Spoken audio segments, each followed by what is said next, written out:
না মসজিদে আসলাম, 2 রাকাত নামাজ আদায় করলাম। নামাজ আদায় করার পর দেখলাম যে আরও 5-6 মিনিট বাকি আছে। এইবারে কি করব? এইবারে আমার পাশে যিনি আছে ওনাকে জিজ্ঞাসা করব, আপনাকে যে 310 টাকার জায়গায় মামলা হয়েছে, এটা রায় আসছে নি।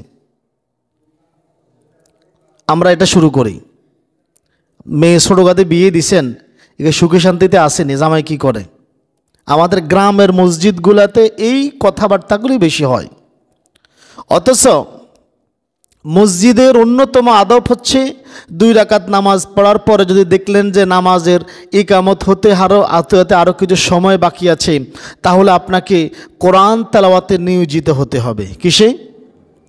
কোরআন তেলাওয়াতে নিয়োজিত হতে হবে। বাংলাদেশের আমার মনে হয় না এমন কোনো মসজিদ বাকি আছে যেই মসজিদে কোরআন নাই। কিন্তু দুঃখজনক বিষয় হচ্ছে মসজিদগুলোতে কোরআন তেলাওয়াত হয় না।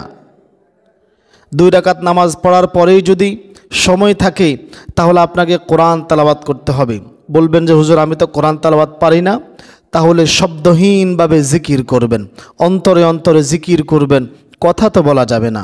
এই কোরআন তেলাওয়াতের এই আমলটি আমাদের মধ্য থেকে একেবারেই বিদায় নিয়েছে। মসজিদে আসার পর আমরা চুপ করে বসে থাকি। এই আমলটি আর মসজিদে দেখাই যায় না। অথচ আল্লাহ তাআলা আদেশ দিয়েছেন, আল্লাহ নবীকে যে আদেশটা দিয়েছেন, পূর্ণ আদেশটা আল্লাহ তাআলা কোরআনুল কারীম সূরা আন-নামল আয়াত নং 92 আল্লাহ তাআলা বলেন, হো আতলুয়াল কোরআন, আমি আরও আদেশপ্রাপ্ত হয়েছি কোরআন তেলাওয়াত করার জন্য। কে বলতেছেন? আল্লাহ তাআলা তার নবীকে আদেশ দিয়েছেন। আল্লাহ নবী বলতেছেন আমি আদেশপ্রাপ্ত হয়েছি কোরআন তেলাওয়াত করার জন্য। ও আনাতলুয়াল কোরআন, আমি আল্লাহর পক্ষ থেকে আদেশপ্রাপ্ত হয়েছি কোরআন তেলাওয়াত করার জন্য।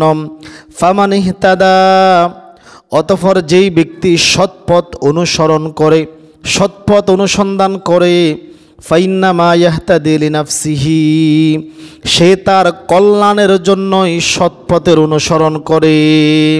মানুষ সৎপথের অনুসরণ করে নিজের কল্যাণের জন্যই, অপরের কল্যাণের জন্য নয়, নিজের ক্ষতির জন্য নয়।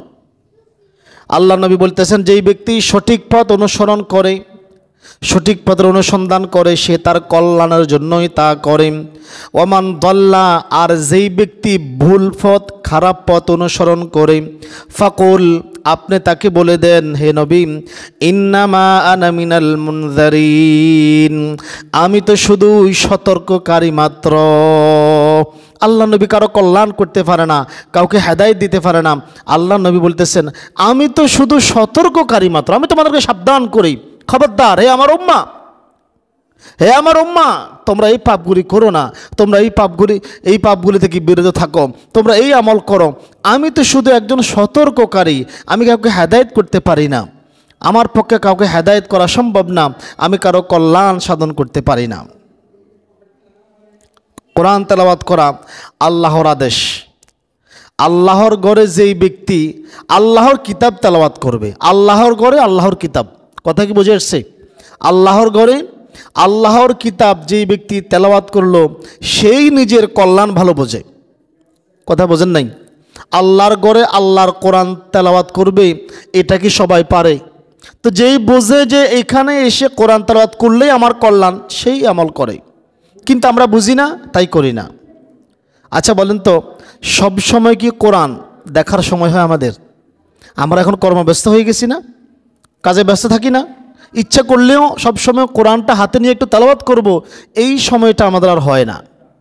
তাহলে আপনি যখন মসজিদে এসেছেন, এশাই মসজিদে এসেছেন, ফজরে মসজিদে এসেছেন, এরপরে আপনি জোহরের সময় মসজিদে আগমন করেছেন, আপনার উচিত হবে 2 রাকাত নফল নামাজ পড়েছেন, সুন্নত নামাজ আদায় করেছেন, এরপরে জোহরের পূর্বে 4 রাকাত সুন্নত পড়ার পরে দেখতেছেন যে আরও 5 মিনিট বাকি আছে। এই 5 মিনিট বসে থাকবো কেন? এই 5 মিনিটে 1 পৃষ্ঠা তেলাওয়াত করা যায় না? 1 পৃষ্ঠার বাদ দিলাম, একটি আয়াত অর্থ সহকারে বুঝে পড়া যায় না? অবশ্যই পড়া যায়, কিন্তু আমরা এই আমলটা করতেছি না। এই আমলটা আমরা করতেছি না, সব সময় তো সুযোগ হয় না। মসজিদে নামাজের ফাঁকে যদি 5 মিনিট পাই, সেটাই কাজে লাগানো আমাদের উচিত। আমাদের বাংলাদেশের মসজিদগুলোতে এই আমলটা দেখা যায় না, কিন্তু আরব বিশ্বের লোকেরা তারা এমনটাই করে। মসজিদে এসেছে, সুন্নত পড়ার পরে কিছু সময় পেয়েছে, তারা কোরআন নিয়ে বসে গেছে। ইকামত হওয়া পর্যন্ত তারা কোরআন তেলাওয়াত করতেছে, তারা কোরআন তেলাওয়াত করতেছে। তারা আমাদের মতো মসজিদে গিয়ে আড্ডায় মাতে না, মসজিদে গিয়ে আড্ডায় মাতে না আমাদের মতো। তারা জানে নবীজির মসজিদ হচ্ছে, নবীজির মসজিদ মসজিদ নববী এবং আল্লাহ তাআলার ঘর। মসজিদ হচ্ছে কোরআন হাদিস শিখার সবচেয়ে বড় বিশ্ববিদ্যালয়। আর মসজিদে যদি আমরা কোরআন প্রতিষ্ঠা করতে না পারি, আজকে যারা বলে হুজুর ইসলামিক শাসন চাই, সৎ লোকের শাসন চাই, ইসলামের আইন চাই, কোরআন হাদিসের আইন চাই, ওয়াল্লাহি তাদের পক্ষে কোনোদিন রাষ্ট্রে আন্তর্জাতিকভাবে কোরআন প্রতিষ্ঠা করা সম্ভব নয়। কারণ এই দেশের মানুষে এখন এখনো মসজিদে কোরআন প্রতিষ্ঠা করতে পারে নাই। আমার কথা কি বুঝে আসছে? আমরা এখনো মসজিদেই কোরআন প্রতিষ্ঠা করতে পারি নাই। রাষ্ট্রে কিভাবে করব? রাষ্ট্রে কিভাবে করব? আন্তর্জাতিকভাবে আমরা কিভাবে কোরআন প্রতিষ্ঠা করব? আমাদের মসজিদগুলিতে কোরআন শূন্য অবস্থায় পড়ে আছে, আর আমরা ধ্বংসের কিনারে গিয়ে দাঁড়াচ্ছি। মসজিদে কোরআন প্রতিষ্ঠিত না করেই চট করেই প্রথম সিঁড়ি না বেড়েই 10 নম্বর সিঁড়িতে চলে গেলেন, তাহলে আল্লাহকে রহমত দিবে? আল্লাহর পক্ষ থেকে ধ্বংস আসবে। হযরতে ওমর ইবনে খাত্তাব রাদিয়াল্লাহু তাআলা আনহু বলেন, ক্বালা রাসূলুল্লাহি সাল্লাল্লাহু আলাইহি ওয়াসাল্লাম, আল্লাহর রাসূল সাল্লাল্লাহু আলাইহি ওয়াসাল্লাম বলেছেন, ইন্নাল্লাহা ইয়ারফাউ বিহাযাল কিতাবি আকওয়ামা, নিশ্চয়ই আল্লাহ এই কিতাব দ্বারা, কোরআন দ্বারা কোন জাতিকে উন্নত করেন। সুবহানাল্লাহ বলবেন না? আল্লাহ তাআলা কোরআন দ্বারা কোন জাতিকে উন্নত করেন, শাসন ক্ষমতা দান করেন, নেতৃত্ব দান করেন। আবার ওয়ায়াদু আখরিন, এবং বাকিদেরকে অবনমিত করেন, ধ্বংস করে ফেলেন। এই কোরআন দ্বারাই যারা কোরআন মেনেছে, আমরা আজকে মুসলমান দাবি করি, কোরআন মানি না, নিজেদের মসজিদে কোরআন নাই, নিজেদের ঘরে কোরআনের প্রতিষ্ঠিত নাই, রাষ্ট্রের চিন্তা করি, কিছু হইলে লিল্লাহি তাকবীর নারায়ে তাকবীর মিছিল দিতেছি, দেন ভালো কথা, কিন্তু আপনার ঘরে কি আপনি কোরআন প্রতিষ্ঠিত করেছেন? আপনার 3.5 হাত বৌড়ি থেকে আপনি কোরআন প্রতিষ্ঠিত করেছেন? আপনার মহল্লার সবচাইতে মর্যাদাবান স্থান মসজিদে কি আপনি কোরআন প্রতিষ্ঠিত করেছেন? সেটা না করেই আপনার রাষ্ট্রে কীভাবে প্রতিষ্ঠিত করবেন? আপনি এই দিক থেকে রাষ্ট্রে কোরআন প্রতিষ্ঠিত করবেন, কিন্তু আপনার সমাজের মানুষ সুদ খায়, আপনার সমাজের মানুষ আপনার বিরোধিতা করবে, আপনার মসজিদে কোরআন নাই, কোরআনের আইন কিভাবে চলবে? আর যারা কোরআন অনুসরণ করবে আল্লাহ তাআলা তাদেরকে উন্নত করবেন। আর যারা মুসলমান, আমাদের মতো নামদারি মুসলমান দাবি করব, কিন্তু আমরা কোরআন প্রতিষ্ঠিত করব না, আল্লাহর কিতাব মানব না, নামকাওয়াস্তে মুসলমান দাবি করি, মাঝে মধ্যে সপ্তাহে একদিন মসজিদে আসি, আমরা হাজার চেষ্টা করেও সফলতা লাভ করতে পারবো না। এই আমাদেরকে ইহুদিদের, খ্রিস্টানদের আজীবন মার খেয়ে যেতে হবে, যেই পর্যন্ত না আমরা কোরআনকে আবার আমাদের হাতিয়ার হিসেবে আমাদের হাতে না নেব। আগে মসজিদগুলিতে আমরা কোরআন প্রতিষ্ঠিত করতে হবে। আর এই জন্য দেখেন আজকের সমগ্র বিশ্বে মুসলমানরা জায়গায় জায়গায় জায়গায় মার খাচ্ছে, সব জায়গায় মার খাচ্ছে।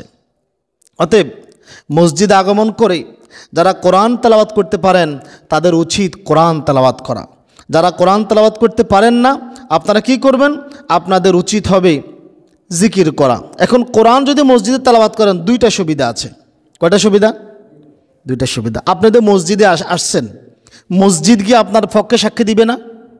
মসজিদ গিয়ে আপনার পক্ষে সাক্ষী দিবে না? অবশ্যই দিবে।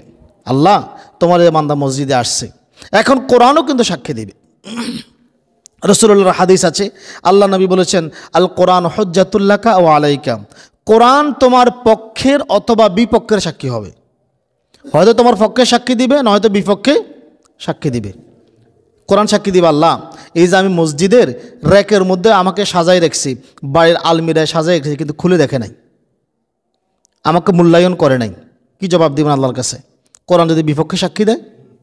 এখন মসজিদে আসার পর যদি কোরআন তেলাওয়াত করেন, কোরআন বলবে, আল্লাহ এই লোক এই অমুক দিন মসজিদে গিয়ে কোরআন তেলাওয়াত করেছিল। আপনি মসজিদকে জিজ্ঞাসা করেন না, কোরআন সাক্ষী দিবে এই বান্দা কোরআন তেলাওয়াত করেছে। আপনি মসজিদকেও জিজ্ঞাসা করেন, মসজিদে বলবে, হ্যাঁ আল্লাহ সে আমার মধ্যে বসে কোরআন তেলাওয়াত করেছে, তাহলে কোরআনও সাক্ষী দিল, মসজিদও সাক্ষী দিল। সুবহানাল্লাহ বলবেন না? মসজিদও আপনার পক্ষে সাক্ষী দিল, কোরআনও সাক্ষী দিল, মানে সাক্ষীটাকে আরও মজবুত করার জন্য আরও একটা সাক্ষী। আল্লাহু আকবার, কত মর্যাদাবান বিষয়। আর কোরআন না পারলে জিকির করবেন। আমরা জিকির তো পারি, সুবহানাল্লাহ, পারেন না? এটা আলহামদুলিল্লাহ, আল্লাহু আকবার। আমরা কি এই জিকিরগুলো পারি না? এই তাসবিহগুলো আমরা পারি না? কোরআন পড়তে না পারলে বসে বসে এটা পড়বো। লা ইলাহা ইল্লাল্লাহ পারেন না এই জিকির? সুবহানাল্লাহি ওয়া বিহামদিহি সুবহানাল্লাহিল আযীম। আমরা এগুলো পারি তো, কিন্তু পড়ি না। ওই পাশের জনের সাথে বসে বসে আমরা কথা বলা শুরু করে দিই। আর মসজিদে আসছি তো আল্লাহকে স্মরণ করার জন্য, এটা না? মসজিদে কেন আসছি? কথা বলে না, মসজিদে কেন আসছি? নাকি আপনার কার মেয়ে কনায় বিয়ে দিছে, কার জমির মামলা খারিজ হয়েছে কিনা, মামলার আপনার নকল আসছে কিনা, এগুলো খোঁজখবর নেওয়ার জন্য আসছি? কেন আসছি? তো আল্লাহকে স্মরণ না করেও যদি আমরা একে অপরকে স্মরণ করি, আল্লাহর পক্ষ থেকে কি রহমত আসবে? লানত আসবে।